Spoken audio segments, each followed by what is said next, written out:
Time to attack. Let's play hardball.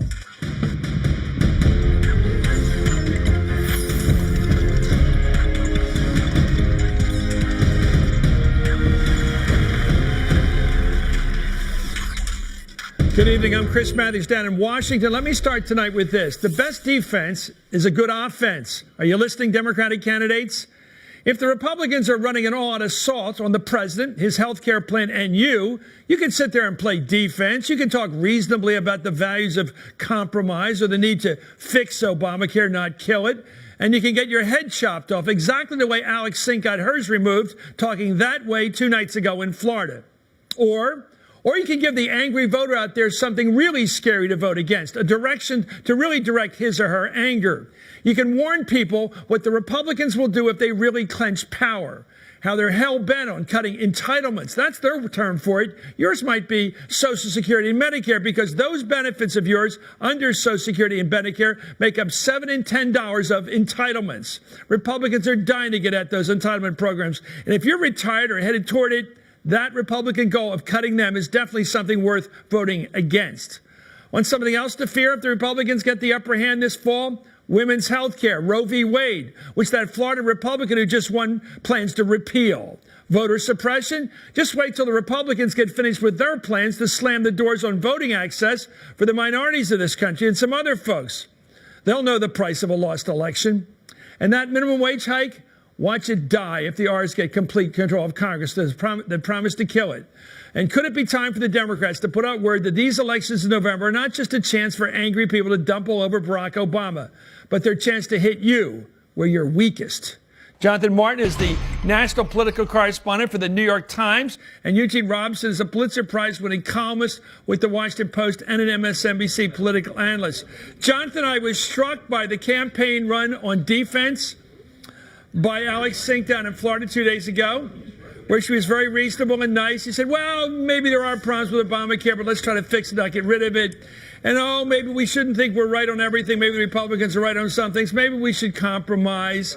And that nice approach to this campaign cost a stronger candidate, the woman we're looking at right now, to lose to a Washington lobbyist on the far right. Obviously, it's not a prescription for victory. She was a better candidate, better positioned in terms of her career. She only lost the race for governor by 1 point last time around. Here she gets whacked by this guy who normally wouldn't win a nomination. Is the Democratic Party capable of pivoting and establishing itself as the aggressive party this fall, or has it already doomed itself to sit there and just take a licking? Your thoughts? Well, I think there's still plenty of time, Chris, for them to go on the offensive message-wise, and I think that's what you'll see here. I talked to Steve Israel yesterday, who is the head of the House Democratic campaign arm, and he wants Democrats to campaign trying to appeal to their core groups, African Americans, Hispanics, young voters, women, with directed appeals towards those voters, using the kinds of things that you talked about in your preamble there. The question, though, that looms over all of this is, can Democrats get those voters out? Even if they've got fodder to turn out their base, can they get them to show up on Election Day when Barack Obama's name is not on the ballot? They could not in 2010. They had a better time of it last year in Virginia when Terry McAuliffe won in 2013. It's still an open question this year, but I'll tell you what the biggest fear among Democrats, Chris, is. It's not just the president's health care law, it's the president himself. That number, 41%, which is what our poll and what the Journal and NBC had the president at, 41% is what is really causing Democrats to be you're taking scared. The temperature. I'm trying to come up with a prescription for the party that's probably going to get whacked if it doesn't change. If it simply says, Gene, how do you feel? Well, I don't feel too good. How do you feel? And let's talk about how we all have the blues and we really don't like this president. Or shift it to the normal way Democrats win elections, protecting old people.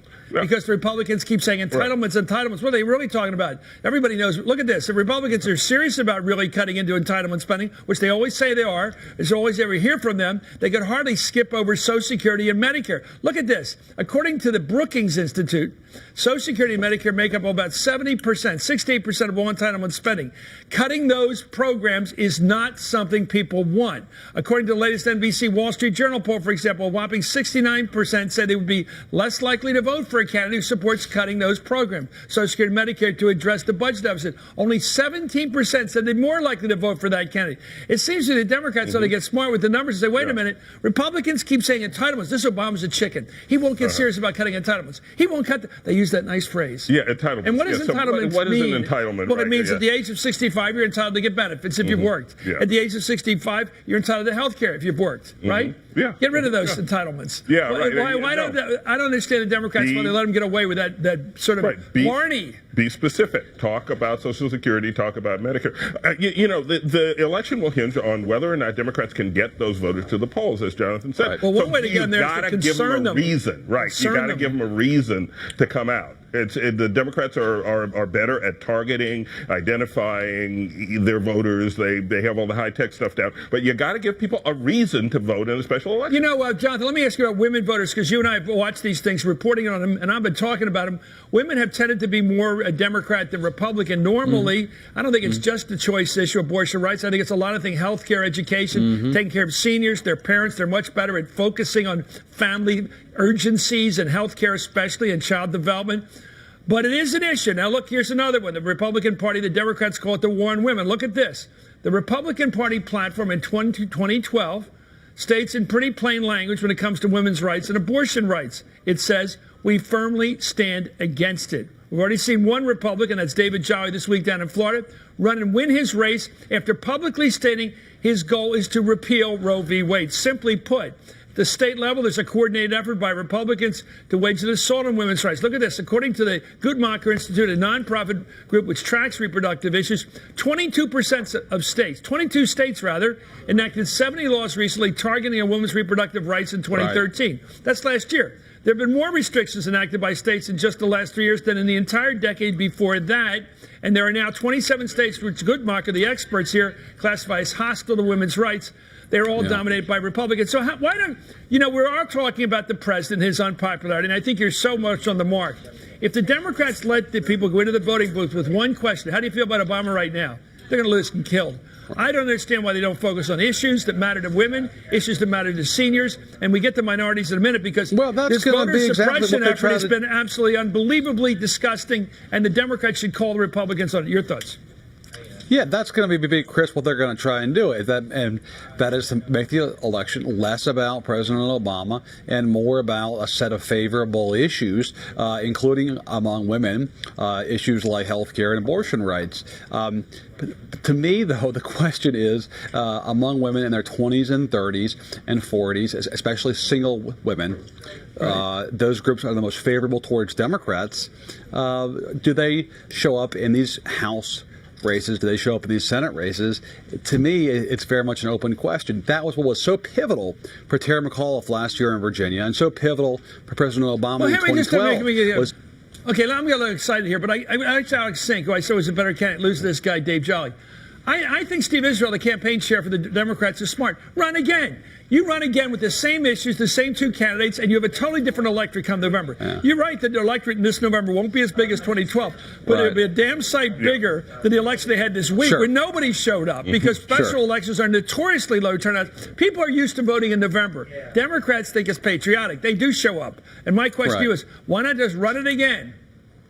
Well, on the same issues and say we're going to do a lot better. I think that might actually happen. I mean, Israel told me yesterday that he'd like to see her run again. I understand that some Democrats also in the House are already calling her and telling her to run again. One interesting note, when she ran for governor of Florida in 2010, she actually won that district, or what is approximately that district, in her gubernatorial race in 2010, a really bad year for Democrats nationally. So to your point, she probably would have a better shot this fall when you've got a broader looking electorate coming out to the polls. Let's talk about African Americans, especially voting. I grew up in Philadelphia, where the best way to register Democrats, African American Democrats, was have Frank Rizzo as mayor, because they said, this guy's the enemy, we're going to get out there and vote. And it turned out that the African American registration percentage was higher than the white registration, because they had a reason to vote. Now look at this. Talk about a reason to vote. Republicans in nearly 3 dozen states right now have passed laws last year to suppress the voting rights of minorities and young people. And some Republicans at the local level aren't shy about the political motivations behind their efforts. Catch this.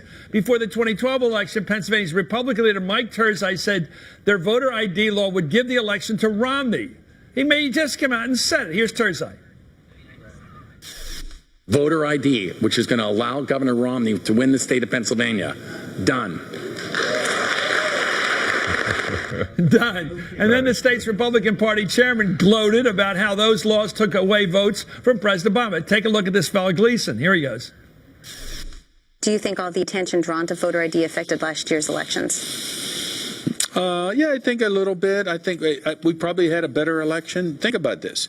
We cut Obama by 5%, which was big. You know, a lot of people lost sight of that. He won. He beat McCain by 10%. And he beat Romney by 5%. I think that probably photo ID had helped a bit in that.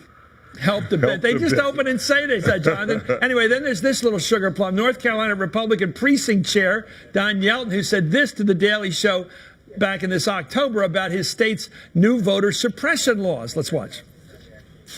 The law is going to kick the Democrats in the butt. If it hurts a bunch of lazy blacks that wants the government to give them everything, so be it. And it just so happens that a lot of those people vote Democrat. Gee. Well, I think the guy he was talking to was African. Well, he was pretty, I would say, pretty unashamed. We're all for honesty, right? Just put it all out there. You know, look, here's a way in which President Obama can help Democrats, right? Because he can mobilize African Americans. He can. Well, this idea, can you get people off their hammocks or whatever, off their chairs or their tuffets or whatever they're sitting on at the time, and get out on a day in November and actually vote? All voters. Presidential election, like the Rizzo example you gave in Ohio, for example, where they've tried voter suppression. Blacks voted in higher numbers than whites. Okay, let me ask you, Jonathan, young fella, what does work to get people to vote? Wars, depressions, obviously racial issues in big cities. Where do you get people to really turn out in midterm elections? I don't know. The Democrats came out and protected Bill Clinton back in '98 after all the impeachment stuff. And, you know, I don't know. People do react, I suppose. Will they react to an offensive campaign that says, no more of this, we're going after you guys this time on issues like Social Security, abortion rights, and voter suppression?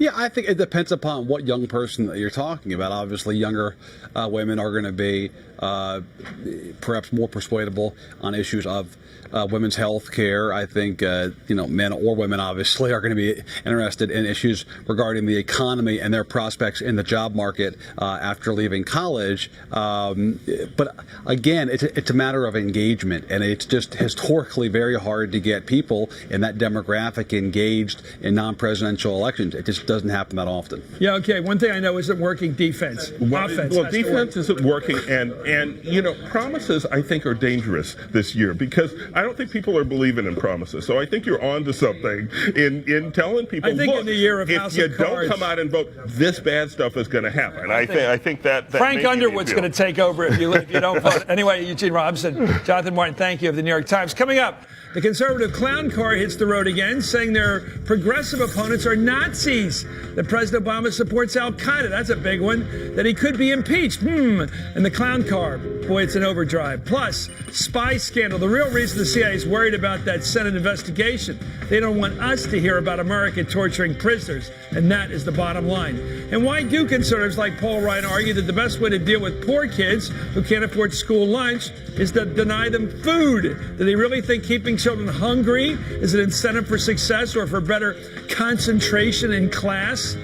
Finally, let me finish tonight with this urgent moral need to know what our own CIA is up to. And this is Hardball, the place for politics.